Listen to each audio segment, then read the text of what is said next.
네, 오늘 말씀은 목회 지침서입니다. 그래서 세부적으로 이렇게 사도 바울이 디모데에게 구체적으로 말씀을 전하고 있거든요. 그래서 조금 이런 것까지 성경에 기록돼야 되는가 이렇게 생각할 수 있는 여지가 조금은 있는데 그렇게 생각하지 마시고 교회에서 특별히 목사에게 어떻게 해야 하는지, 그리고 목사는 또한 교회에서 어떠한 목회를 해야 하는지, 그리고 더 나아가서 성도로서 교회로서 우리가 어떠한 방향으로 나아가야 하는지, 그러한 말씀의 내용으로 받으시는 여러분들 되길 바랍니다. 오늘 본문은 교회의 지도자, 특별히 장로라고 말하고 있는데요. 장로를 저희는 목사라고 보고 있습니다. 기능적으로 목사의 기능을 가지고 있기 때문에 그렇습니다. 그래서 오늘 본문은 단순히 목사에게 어떻게 대하라라는 것을 넘어서 단순한 지침이 아니라 교회가 얼마나 건강한지를 가늠케 하는 그 기준을 오늘 본문에서 제시하고 있습니다. 그것이 무엇인가 함께 나누겠습니다. 첫 번째, 수고하는 지도자를 존중하라. 우리 함께 선포하겠습니다. 시작. 네, 수고하는 지도자를 본문에는 장로로 나와 있죠. 목사를 존중하라라고 말씀하고 있습니다. 17절 말씀을 함께 읽겠습니다. 시작. 잘 다스리는 장로들은 배나 존경할 자로 알되 말씀에 수고하는 이들에게는 더욱 그리할 것이니라. 여기서 바울은 존경의 중요한 기준을 제시하고 있는데요.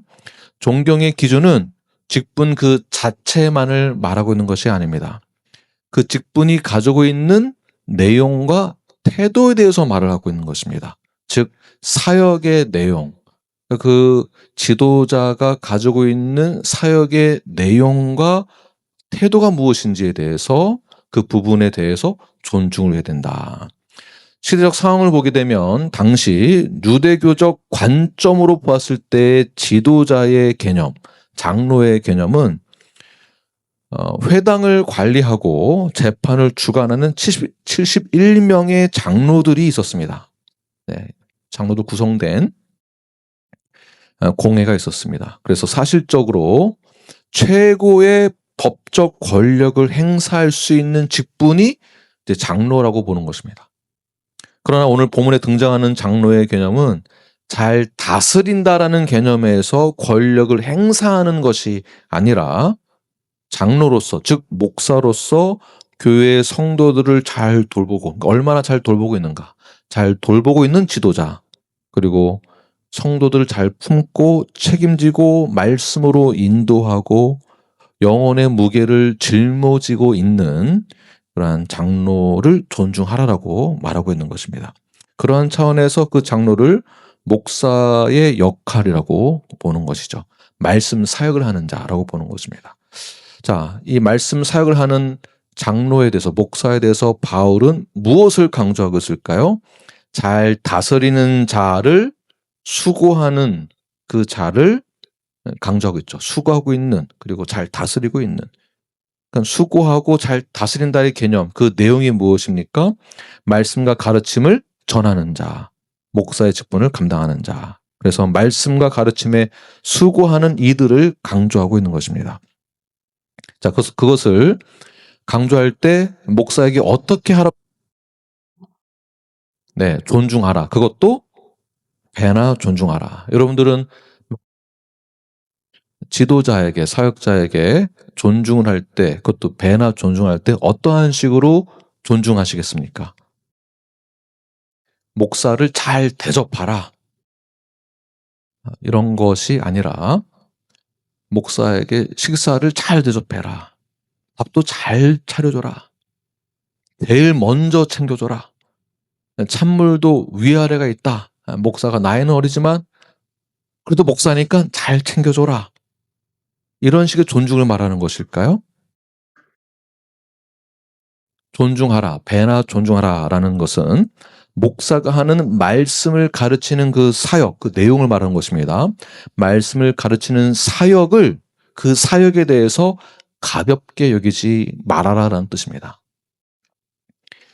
목사 김한국을 그렇다고 함부로 대하라 이런 얘기는 아니겠죠. 존중을 하되 인간 김한국을 존중하는 것이 아니라 김한국 목사가 가지고 있는 직분에서 말씀을 가르치는 사역의 그 내용을 존중하라. 인간 김한국에게도 존중의 표현이 동반되는 것입니다.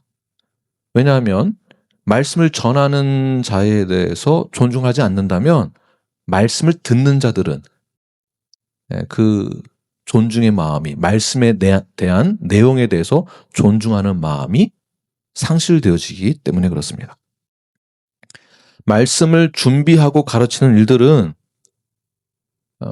책상 앞에서 또는 기도하면서 씨름하며 때로는 자기 영혼부터 저부터 쪼개는 시간을, 깨어지는 시간을 먼저 갖게 됩니다. 그리고 성도들의 영혼을 책임지기 위해서 그 무거운 책임감을 가지고 어떻게 인도해야 할지에 대해서, 하나님의 뜻을 어떻게 전해야 할지에 대해서, 그 말씀을 그대로 전하는 것에 대해서 고민하고 연구하고 기도하면서 말씀을 전하고 가르치는 것입니다. 이러한 사역의 내용들에 대해서 성도들이나 또는 교회 바깥의 사람들은 목사가 어떠한 노력을 하고 있는지 잘 보지 못합니다. 그러다 보니까 목사에 대한 직분이나 가르치는 그 사역의 내용을 무시하거나 가볍게 여기기도 합니다. 야, 그 정도는 나도 하겠다 라는 식의 표현을 뒤에서 여러분들 많이 하시죠. 그 정도는 나도 하겠다라는 식으로 말씀 사역을 하는 그 사역의 내용에 대해서 가볍게 여겨서는 안 된다라는 권면을 사도 바울이 디모데에게 하고 있는 동시에 교회 성도들에게도 하고 있는 것입니다. 사도 바울이 디모데에게 동일한 그 지침은 너가 전하고 있는 말씀을 전하고 가르치는 그 사역이 가볍게 여기지 않도록 너 자신도 스스로를 돌봐야 하며 너 자신도 목사로서의 직분을 가볍게 여기지 말아라 라는 것도 사도 바울이 가르치고 있는 것이죠. 목사의 역할이 절대 쉬운 것이 아닙니다. 를 들은 적이 있습니다. 목사가 하는 게 뭐가 있냐? 별것도 없는 것 같고 그거 아무나 하겠다. 또는 목사는 가난해야 된다. 그래서 의도적으로 더 가난하게 대우를 하는 교회도 있고 그런 집사도 있습니다.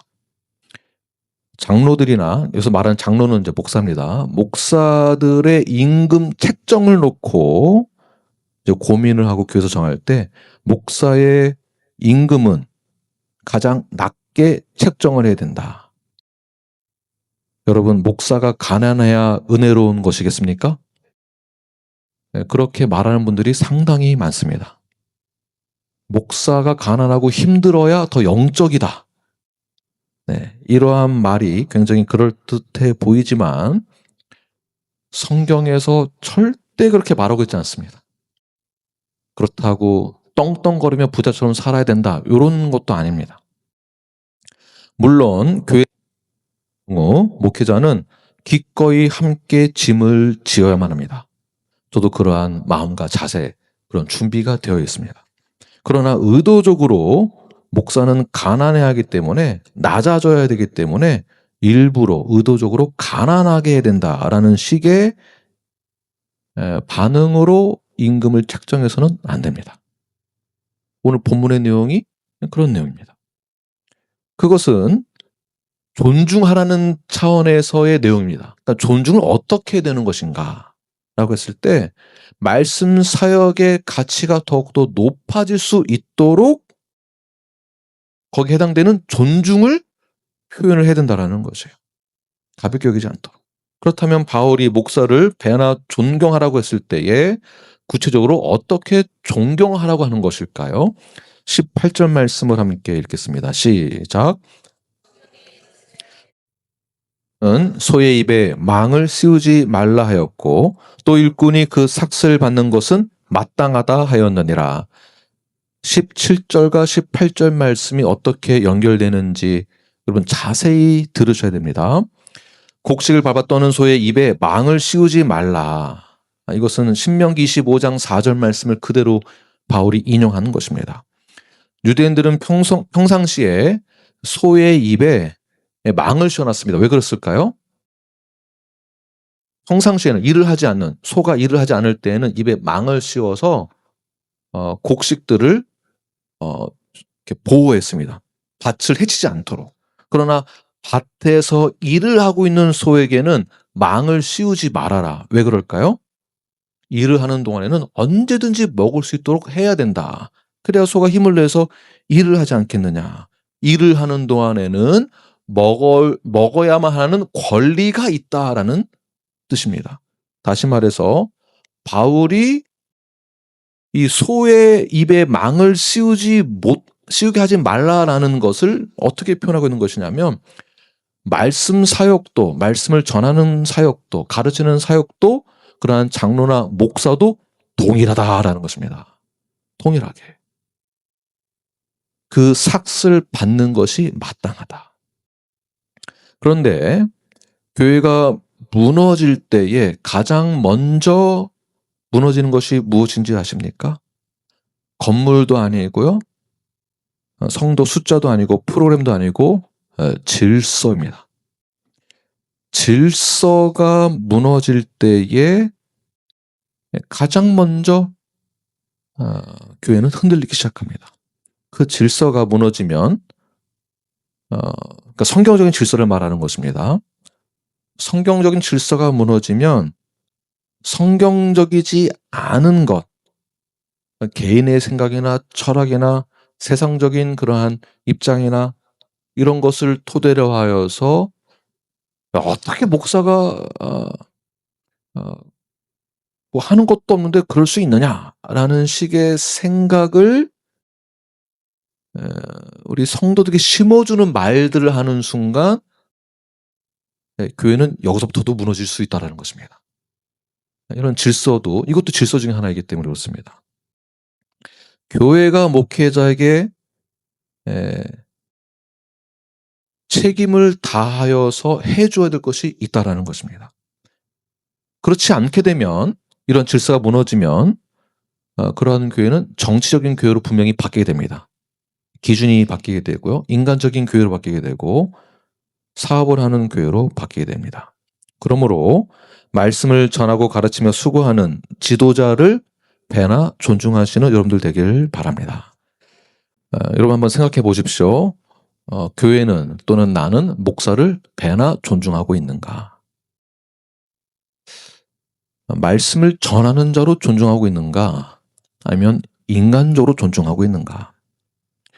사람을 그냥 세우기 위해서 겉으로 존중하는 차원으로만 하고 있는가? 아니면 말씀을 내가 귀히 여기고 그 복음을 귀히 여기고 하나님의 말씀을 귀히 여기는 그 마음으로 목사가 전하는 그 메시지에 대해서 인간이 아니라 그 메시지에 대해서 존중하고 있는가? 교회가 말씀을 가볍게 여기는 순간 이 표현을 조금 제가 조심스럽지만 이해를 잘 하시길 바랍니다. 교회가 말씀을 가볍게 여기는 순간 설교도 가벼워집니다. 목사님 그거 너무 인간적인 생각 아니십니까? 그렇지 않습니다.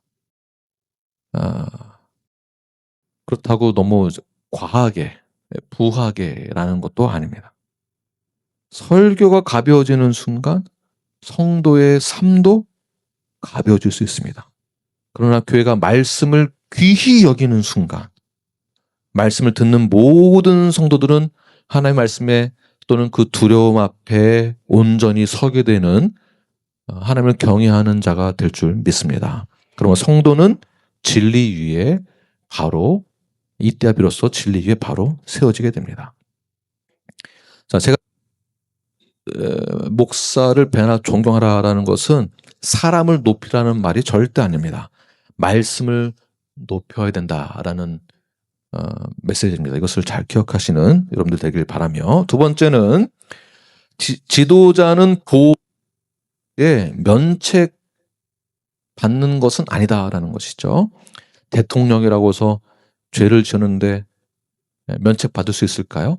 대통령도 죄를 지면 똑같이 법 아래 평등하게 그 죄값을 치러야 하는 것입니다. 목사도 동일하다. 19절 말씀 함께 읽겠습니다. 시작. 장로에 대해 두세 증인이 없으면 받지 말 것이요. 네. 모세율법에도 어떤 사람을 송사할 경우 두세 사람의 증인이 있어야 된다라는 것입니다. 이건 역시 신명기 19장 말씀을 인용한 것인데요. 자, 이렇게 두세 사람 증인을 세운다라는 그 목적이 무엇이냐 하면, 첫 번째, 공정한 재판을 하기 위한 제도적인 장치를 마련해 둔 것이기 때문에 그렇습니다. 특히 목사에 대한 소송은 더욱더 신중하게 됩니다. 목사에 대한 소송을 어디에다 해야 될까요? 경찰에다 해야 되나요? 어디다 해야 될까요? 교회에 해야 되겠죠. 그렇다고 해서 감정적으로 기분 나쁘다고 해서 한 사람이 저 김 목사 마음에 안 듭니다. 그래서 별별 꼬투리를 다 잡아가지고 한 사람이 그렇게 강력하게 총회 때 막 주장을 한다면 교회에서는 어떻게 해야 될까요? 여기 나와 있죠. 두세 사람 증인. 네. 두세 사람 증인만 있으면 되는 건가? 그건 또 그런 뜻은 아니겠죠. 이러한 소송은 너무나 신중하게 해야 된다라는 차원에서 두세 사람 증인을 세워야 된다고 말하고 있는 것입니다. 신중하게 해라. 왜냐하면 목사의 지위가 교회에서 그만 때문에 목사를 쉽게 소송하는 것은 교회에 큰 영향을 가져다 주게 됩니다. 그래서 신중하게 하는 거예요. 신중하게. 두 번째는 왜 신중해야 되냐면, 지도자는, 목사는 늘 교회 안과 밖에서 리더의 입장에 섰기 때문에, 대표성을 띠고 있기 때문에 비판의 대상이 되기 쉽습니다. 중상모략으로 인해서 무고한 피해를 당할 수 있다. 그런 경우가 허다합니다. 그러니까 이 말은 함부로 그렇게 쉽게 하지 말아라. 자, 이 말은 아무 말이나 믿지 말아라. 목사에 대한 중상모략에 대해서 신중하게 대처하라. 아무 말이나 믿지 말아라라는 뜻이죠. 지도자는 늘 말의 표적이 됩니다. 결정 하나 잘못하면 욕을 먹고, 설교 한 편 때문에 오해를 받고, 때로는 어떠한 결정이나 의도가, 목회에 대한 의도, 방향에 대한 그 의도가 왜곡되어진 것처럼 받아들이게 되므로 큰 오해를 받기도 합니다. 얼마나 많은 오해를 받았는지를 모릅니다. 다른 교회 목사님들은. 그렇다고 해서 죄가 있는데 그 죄를 덮어라, 이런 뜻은 절대 아니죠. 20절 말씀을 함께 읽겠습니다. 시작. 범죄한 자들을 꾸짖어 나머지 사람들로 두려워하게 하라. 네. 지금 20절 말씀 읽는 순간 무엇이 떠오르십니까? 치리와 징계가 떠오르시죠? 네. 장로나 목사나 죄가 판명이 되면 교회 앞에서, 즉 회중 앞에서, 또는 정기총회 때, 또는 임시총회를 열어서라도 죄가 판명이 되는 순간, 저희 멤버 미팅 때에도 그 죄에 대해서는 엄격하게 책망을 받아야만 한다는 것입니다. 책망을 해야만 합니다. 왜 그럴까요? 오늘 본문대로 한다면 다른 사람들로 하여금 동일한 죄 또는 또 다른 죄를 범하지 않게 하기 위해서 그런 것입니다. 그러니까 죄를 그냥 넘어가게 하지 말아라. 그래서 돌을 던져라 이런 뜻은 아니겠죠. 목사님 어떻게 공산당처럼 그럴 수 있겠습니까? 이런 표현은 옳지 못합니다. 그런 차원이 아닙니다. 이런 방법이 잔인하거나 또는 비인격적이다라고 생각해서도 안 됩니다. 왜 공개적으로 책망을 해야 될까요? 이 의도는 한 개인을 망신 주기 위해서, 돌을 던지기 위해서 하는 목적이, 그런 의도가 절대 아닙니다. 또는 공개적으로 책망하는 그 이유는 분노를 풀기 위해서 하는 것도 아니다라는 것이에요. 이 목적은 무엇이냐면 교회를 위해서입니다. 그래서 교회란 누구를 말할까요? 우리 모두를 위해서. 그래서 바울이 말하는 것은 그 죄를 지은 것에 대해서 두려워하게 하라. 이것은 목사만 그렇게 해야 된다라는 것이 아니라 성도들의 죄에 대해서도 동일하게 해야 된다라는 것입니다. 이 두려움을 갖게 하는 것이 아니라 하나님 앞에 서는 두려움이죠. 그 죄로 인한 그 두려움. 그러므로 사랑하는 우리 뉴라이프 성도 여러분, 때로는 우리가 아이고 나랑 얼마나 친한 사람인데 그냥 넘어갑시다. 그동안 얼마나 수고 많이 했습니까? 그래서 수고하고 공로가 있지만 목사라 할지라도, 나랑 친하다 할지라도, 신앙생활 오래 했다 할지라도, 나이가 많다 할지라도 그 죄에 대해서는 면죄부가 없다라는 것입니다. 교회는 은혜의 공동체인 동시에 그 죄에 대해서는 방종을 하면 안 되는 공동체입니다.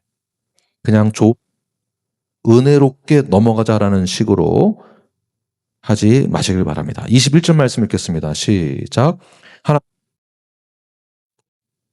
하나들 앞에서 내가 엄히 명하노니 너는 편견이 없이 이것들을 지켜 아무 일도 불공평하게 하지 말며. 네, 굉장히 무거운 표현이죠. 굳이 왜 바울이 하나님, 예수 그리스도, 택함 받은 천사들을 다 불러옵니까? 그만큼 교회의 징계와 판단이 인간적인 문제가 아니다라는 것을 강력하게 말하기 위하여서 다 불러 모은 거죠. 하나님, 예수님 다 불러 모은 것입니다. 굉장히 교회 안에서도 신중하게 편견 없이 이것들을 이것들을 지키면서 아무 일도 불공평하게 하지 않도록 우리 모두는 최선을 다해야만 합니다. 네. 그렇게 서로를 목회자를 존중하면서도 죄에 대해서는 합당한 그러한 책망을 해야 하는 것이고요.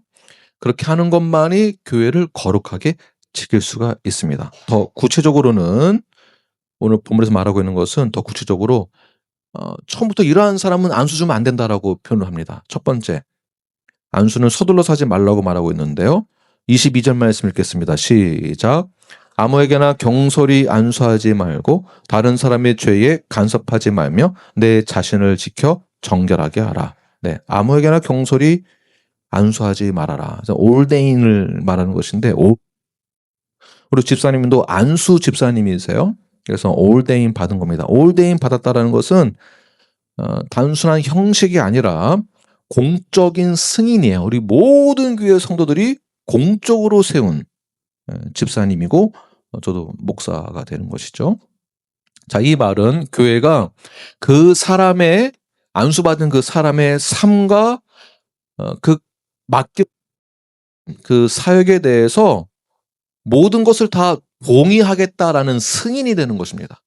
그러니까 안수받았다는 것은 그 의무와 책임이 아주 막중한 것입니다. 그런데 다른 차원으로 또는 관계로 또는 정치적으로 또는 뇌물을 받아서 목사 안수를 우리도 모르는 사이에 담임 목사가 준다면, 그것도 목사 안수를 담임 목사가 주는 것도 아닌데 본인이 주는 것처럼 한다면 본인이 주는 것처럼 안수를 한다면, 제가 이런 얘기를 왜 하냐면 이 당시에도 이러한 사례가 많이 있었기 때문에 사도 바울이 강조하는 거겠죠. 아무에게 안수하지 말아라. 저희 교회에도 그런 사례가 과거에 있었기 때문에 저도 강조하는 것입니다. 집사를 또는 목사를 또는 벨이 울리는 자를 쉽게 책망하지 말고, 네, 쉽게 안수하지 말아라. 쉽게 하지 말아라. 검증이 되지 않은 상태에서 목사 안수를 하게 되면 교회에서 사역을 하게 될 경우 위에 말씀드렸던 사건들이 반복되어집니다. 불미스러운 일들이 계속 반복되는 것이죠. 그래서 바울은 그 안수를 경솔하게 이렇게 주지 말아라. 왜냐하면 준비되지 않은 사람을 세우게 되면 검증되지 않은 성품을 우리는 인정하게 되는 것입니다. 결국 교회가 그 결과를 전부 다 책임지고 감당해야 됩니다. 그래서 서두르면서 안수를 주거나 서두르면서 멤버십을 주거나 서두르면서 교회 안에서 직분자를 세우거나 이렇게 하는 경솔을 하지 말아라. 두 번째, 다른 사람의 죄에 대해서 간섭하지 말라라고 22절 후반절 말씀하고 있죠. 다른 사람의 죄에 대해서 간섭하지 말아라. 자, 이 말은 남이 짓고 있는 그 죄에 대해서 모른 척해라, 못 본 척해라 라는 뜻이 아니겠죠. 근데 우리는 대부분 그렇게 하죠. 못 본 척하죠. 아니면 아니라고 이렇게 반응을 보십시오. 말씀 안 하시면 꼭 그런 것 같잖아요. 남의 죄를 보고 못 본 척 하시죠? 네, 약간, 중간을 선택하셨습니다. 자, 남의 죄를 모른 척 하라는 뜻이 아닙니다. 그렇다면 어떻게 될까요? 잘못된 선택에 동참하지 말아라라는 뜻입니다. 자, 결격 사유가 있는 자를 교회의 직분자로 세웠을 경우 그가 범죄하게 되었습니다. 목사가 그 범죄에 대해서 방조한 셈이 되는 것입니다. 분명 문제가 보이는데 그 문제에 대해서 알면 관계 때문에 또는 감정 때문에 어떤 이해의 관계 때문에 아이고 그냥 괜찮겠지 하고 그 죄에 대해서는 결국 공동의 책임을 우리 모두가 다 지는 것입니다. 그 말은 결국 그 죄에 너의 이름을 올리지 말아라. 잘못된 선택에 동참하지 말아라. 문제가 있는 목사인 줄 알면서 감정이나 관계나 정치 때문에 잘못된 선택인 줄 알면서도 함께 한다면 그것은 그 범죄에 대해서 방조한 셈이 되는 것이다. 에베소 5장 11절 보게 되면 너희는 어둠의 일에 참여하지 말고 도리어 책망하라. 어두운 일에 참여하지 말아라. 이해관계가 있다라고 해서 목사님한테 어떻게 그렇게 할 수 있는가? 이런 차원에서 그렇게 하지 말아라. 알면서도 지지해주고 세워주고 묵인하는 것은 죄에 대해서 동참하게 되는 것입니다. 누가요? 교회가 그럴 수 있다는 것입니다. 우리 모두가. 자, 이런 것은 모든 교회의 질서를 무너뜨리는 요인 중에 하나가 됩니다. 이것은 하나님께서 기뻐하시는 열매가 절대 아닙니다. 이런 것은 목사를 존중하는 것도 아닙니다. 세 번째, 그리고 먼저 자기 자신을 지켜라라고 말씀하고 있는데요. 내 자신을 지켜 어떻게 해요? 정결하게 하라. 정결하게 하라. 자, 사도 바울은 디모데에게 말을 하고 있습니다. 교회를 지키기 전에, 사역을 하기 전에, 목사의 가르치는 그 사역을 하기 전에 뭐를 먼저 하라고요? 너 자신을 먼저 돌아봐라. 너 자신을 잘 지켜라. 참된 경건은 자신을 먼저 정결하게 하고 세속에 물들지 않게 하는 것입니다. 요한일서 3장 3절 말씀을 함께 읽겠습니다. 시작. 주를 향하여 진 자마다 그의 깨끗하심과 같이 자기를 깨끗하게 하느니라. 아멘. 참된 경건은 보이는 사역이 아닙니다. 보이지 않는 정결인 것이죠. 그런데 우리는 흔히 경건을 이렇게 생각을 합니다. 내가 하나님의 나라를 위해서 얼마나 많이 봉사했는지 그걸 이렇게 드러내려고 하죠.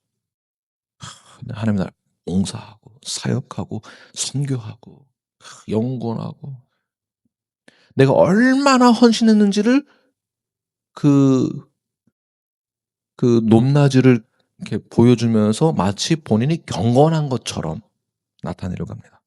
내가 얼마나 많이 섬겼는지, 내가 얼마나 드리는지, 내가 얼마나 많이 기도하는지, 내가 성경 통독을 몇 번 했는지에 대한 기준을 가지고 자기 자신의 경건을 드러내려고 합니다.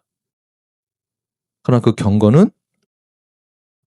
나 먼저 정결하는 데 있다는 것을 기억하시길 바랍니다.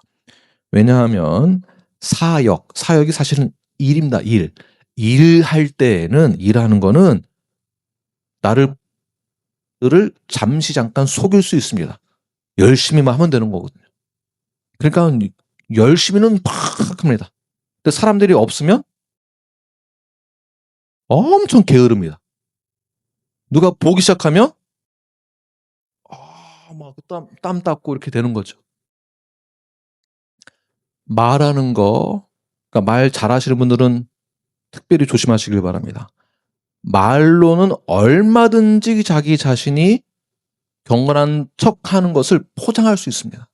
말로. 그러니까 우리 교회에서 사용하는 그런 언어들이 있잖아요. 네, 그런 아주 성스럽고 경건한 그런 언어들, 단어들을 사용하면서 마치 꼭 자신이 경건한 것처럼 나타내려고 하는 것. 그러나 그의 삶을 보면 아무도 속일 수 없습니다. 말은 경건하게 하는데 삶은 영 엉망진창인 삶을 산다. 네, 그래서 사도 바울이 계속 강조하는 것은 너 자신을 먼저 돌봐라. 남을 정결하게 하려고 들기 전에 너부터 먼저 정결해라. 자, 여기엔 분명한 이 논리가 있는데요. 예수 그리스도를 소망하는 사람들은 반드시 자기 삶을 돌아보게 되어 있습니다. 이겁니다, 이거. 근데 자기 삶은 엉망진창이면서 말로만 한다. 진정한 그리스도 소망이 없다라는 것이죠. 소망을 갖고 있는 자들은 삶이 정결하고 반드시 삶으로 증명해 낸다라는 것입니다. 그러므로 나는 사람들 앞에서도 거룩한 모습, 정결한 모습, 경건한 모습을 보이는 동시에 하나님 앞에서도 나는 그러한가? 나 자신 한번 돌이켜 보시길 바랍니다. 내가 세상에서 일하는 것 때문에 바쁘다라는 그 핑계로 내 영혼을, 나이가 가져야 될 정결함을, 성결함을 그냥 방치해 두고 있지는 않은가? 나 자신 한번 돌아보시기를 바랍니다. 나는 정결하게 살기 위하여서 죄와 싸우고 있는 것이 아니라 어떻게 하면 죄와 공존하는가, 걸리지 않으면서 라는 생각을 하고 있지는 않은지요. 정결하다는 것은 자동으로 자연스럽게 신앙생활을 오래 하면 할수록 세워지는 것이 아닙니다. 내가 지키는 것이고요. 내가 싸워야 하는 것이고요. 내가 결단해야 합니다. 그래서 바울이 뭐라고 말하고 있습니까? 지켜라. 지켜라. 라고 명령하고 있는 것이죠. 자, 네 번째. 영성은 자기를 학대하는 것이 아니다. 23절 말씀 읽겠습니다. 시작. 이제부터는 물만 마시지 말고 내 위장과 자주 나는 병을 위하여는 포도주를 조금씩 쓰라. 바울은 갑자기 분위기를 바꾸면서 이 컨텍스트상 이 연결이 안 될 것 같은데 지금 전체를 또 한번 확인을 해보게 되면 저희 부모님 세대, 저희 아버지 세대에 목회하시던 분들을 보게 되면 저희 아버지도 그렇고 저희 윗세대는 목숨 걸고 죽으면 죽으리라 이러고 그냥 목회하셨어요. 뭐 가족을 봐도 하나님이 해주실 거 하고서는 목회만 성도들을 위해서 기도해주고 성도들은 엄청 그냥 막 모든 걸 다 쏟아 부어주는데 집에는 쌀이 없고 김치도 없고 입을 게 없고 이렇게 되는 거죠. 그리고 몸이 부서져라, 뼈가 으서져라 사역을 합니다. 나를 돌보지 않고. 디모데는 아마도 나실인처럼 정결한 삶을 살기 위해서, 바로 전 구절에 말씀했던 것처럼 정결한 삶을 살기 위해서 노력을 많이 한 것 같습니다. 이빨 꽉 깨물고 정결한 삶을 살기 위해서 지켰던 것이죠. 그래서 독주나 포도주를 마시지 않았습니다. 왜요? 경건하려고 스스로 끝까지 몰고 나간 것이죠. 그래서 바울이 뭐라고 말하고 있습니까? 물만 마시지 말고 포도주도 마셔라. 이 컨텍스트를 이해하지 못하고 이 구절만 딱 따가지고 포도주 마시라고 하니까 나도 마셔야지 이렇게 적용을 하면 이건 뉴라이프 성도 자격이 없습니다. 이해가 없다라는 얘기인데, 자, 이 말은 물만 마시지 말고 포도주도 마셔라. 이 말이 유흥을 즐기려는 얘기인가? 이렇게 받아들이시면은 안 됩니다. 자, 이 말은 정결하다는 것은 꼭 술을 마시지 말라 이런 것도 아니지만, 그렇다고 해서 유흥을 해라, 술을 즐겨라 이런 내용도 아닙니다. 그 당시에는 약이 없었기 때문에 포도주로 속을 잘 다스렸습니다. 그러면 디모데는 왜 위가 안 좋았을까요? 네, 정결함을 지키기 위해서 목회하면서 이빨 꽉 깨물고 하다 보니까 위가 다 헐어버린 거예요. 꼬이고. 그래서 목회에 대한 책임을 다하기 위하여서 노력하다가 위장병을 얻게 되었습니다. 네. 힘에 겨워서. 그 당시 약이 없었기 때문에 포도주를 대신한 것입니다. 자, 이 말을 좀 바꿔서 몸을 목회하는 동안에, 사역을 하는 동안에, 신앙생활을 하면서 주의를 한다고 하면서 몸을 너무 혹사시키지 말아라. 조금 쉬어서 해라. 쉬어가면서. 너 자신의 몸도 돌볼 줄 알아야 된다. 하나님 우리를 한 번 쓰고 버리는 도구로 부르신 것이 아니라 오래 함께하기 위해서 부르신 것입니다. 여러분들도 목숨을 걸고 하는 것도 참 중요하긴 하지만 나 자신을 망가뜨리면서 신앙생활 하지 마십시오. 그렇게 사역을 강요당해서도 안 됩니다. 그렇다고 적당히 해라 이런 것도 아닙니다. 네, 우리가 우리 교회의 사역의 전체 컨텍스트에 맞춰서 밸런스를 잘 유지하면서 몸을 혹사시키지 않으면서도 하나님이 기뻐하실 수 있는 그런 사역을 잘 감당해내시는 저와 여러분이 되기를 바랍니다. 네. 그래서 바울은 마지막으로 우리의 시선에서 현재로 그리고 미래로 사람의 판단에서 하나님의 최종 판단으로 넘어가게 되는데요. 하나님은 반드시 그렇게 하는 모든 사역들에 대해서 다 드러내시겠다라고 말씀하고 있습니다. 24 말씀을 함께 읽겠습니다. 시작. 어떤 사람들의 죄는 먼저 심판에 나아가고 어떤 사람들의 죄는 그 뒤를 따르나니 이와 같이 선행도 밝히 드러나고 그렇지 아니한 것도 숨길 수 없느니라.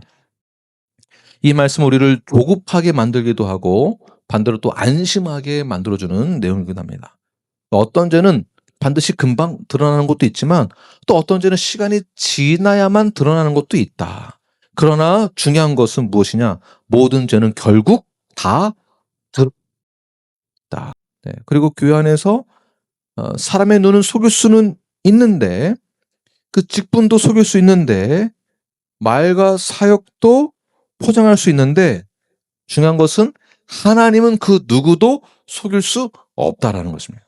그래서 바울이 말한 것은 너무 그러니 서두르지 말아라. 지금 당장 해결되지 않는다 할지라도 괜찮다. 안심해라.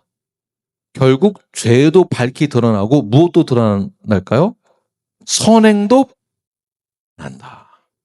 선행도 밝히 드러나고 그렇지 아니하는 것도 숨길 수 없느니라. 25절 말씀이죠.